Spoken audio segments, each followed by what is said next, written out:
Except where them haters, where them hoes, where them throws, you know what I'm saying? Cecil. FBI terrorism unit says black identity extremists pose a violent threat. Leaked reports citing concerns of retaliation over perceptions of police brutality against African Americans prompts fears of crackdowns on activists. Now, I'm not really an activist, so why in the world would this be of concern to me? And why should it be of concern to martial artists? Because if you don't know it or not, this is yet another bit of evidence besides being told this verbally that I've gotten from people where the Black Panther Party is instrumental in martial arts being brought to a lot of black communities, particularly Taekwondo. Now, my variation of Taekwondo, both what I've learned and formed, do not come from anybody that studied the Black Panther style. I'm going to put a link to this article on the FBI and this analysis that somebody did. This is Richard S. Raya. Okay, he is not African American, but he studied what he calls the Tiger style of Taekwondo. The Tiger style of Taekwondo was formulated by a master Ken Yoon, and apparently this is the style of Taekwondo that the Black Panthers study. So you're going to get a history lesson. The main thing that's making me think about this is another thought that got put in my ear from someone else who's not even African or American. He was saying on his one of his podcasts, well, I should say he reminded me in one of his podcasts that a lot of times in history, martial arts gets singled out as a threat to the establishment or threat to the system because if you have a population that can defend itself, that means it might be able to fight back against tyranny. Now, in a way, you could say that I want to teach people and know how to fight back against tyranny, all right. But the tyranny I'm trying to fight back against is the tyranny of evil. What was that Pulp Fiction line? The iniquities of the selfish and the tyranny of evil men. Blessed is he. Never mind. And you will know my name is the Lord. But seriously, that's the type of tyranny I'm trying to go against. The tyranny of people who think it's okay to go around and beat up on their peaceful neighbors. But that being said, in terms of me being a Taekwondoan, the Black Panther Party did establish community programs,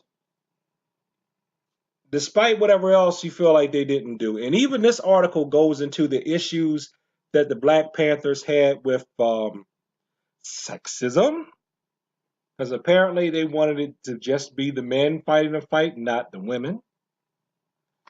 And it seems like Eldridge Cleaver, one of the great Black Panthers leaders, was known for having a bad temper, and they called him El Rage Cleaver as a sort of a jab or a nickname because he was just so out there.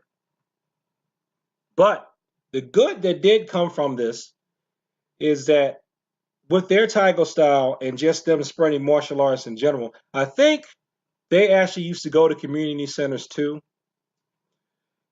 is that people, and particularly young people and kids, did learn how to defend themselves as a result of some of the things that the Black Panther were doing. So them learning martial arts and then them teaching martial arts was a good thing.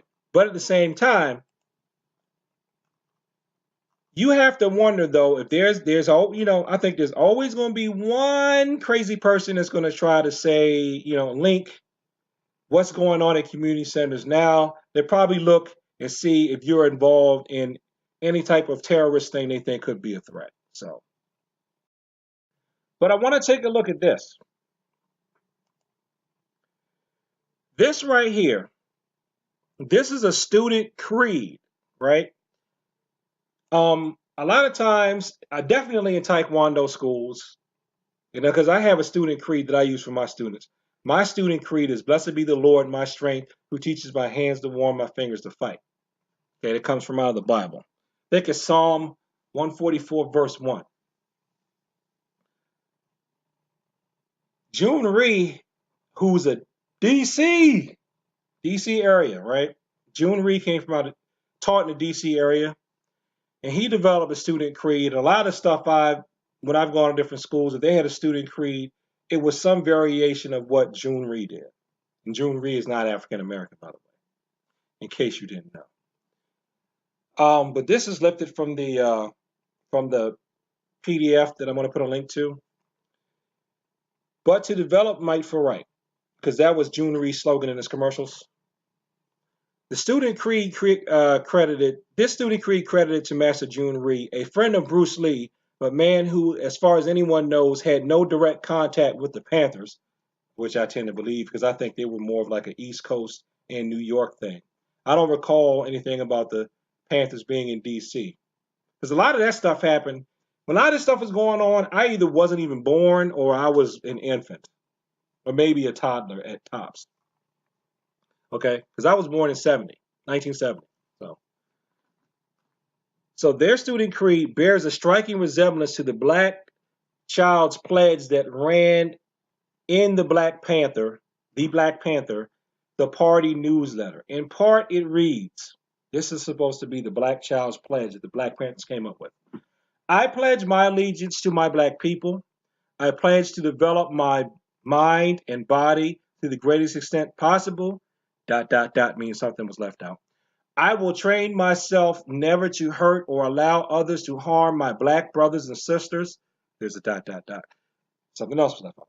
These principles I pledge to practice daily and to teach them to others in order to unite my people. Now,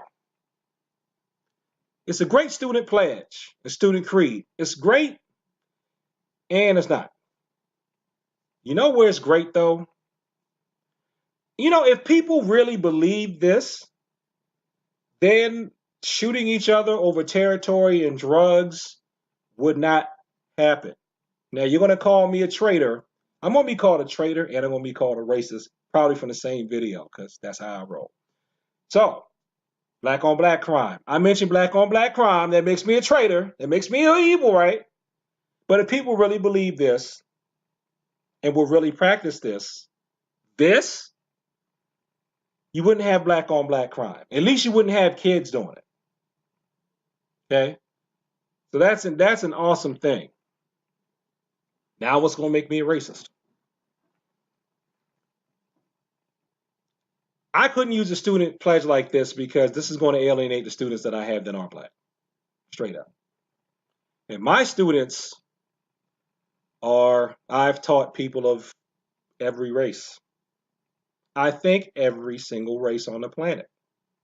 And they're all welcome because it's a community center and I have to teach the community. And I live in a community that has all races in it. It is just predominantly Black. Like the neighborhood I live in now is mostly Black, but there are people there of every race. So I have to think about alienating people. So if I say I pledge my allegiance to I tell them I pledge my allegiance to my Black people. What is the person who is not Black that's a student going to go? What? It might feel a little uncomfortable. So I can't have them say that. But it's still interesting how you have the Taekwondo creed or ethics get used by one group of people that feels oppressed to help them defend themselves against who they feel is their oppressor. So that's interesting. So if you want to know what oppression I'm fighting the tyranny of crime and corruption. And see, this is a thing. That can happen regardless of what race is in charge, because human beings can be corrupt. Period. Peace.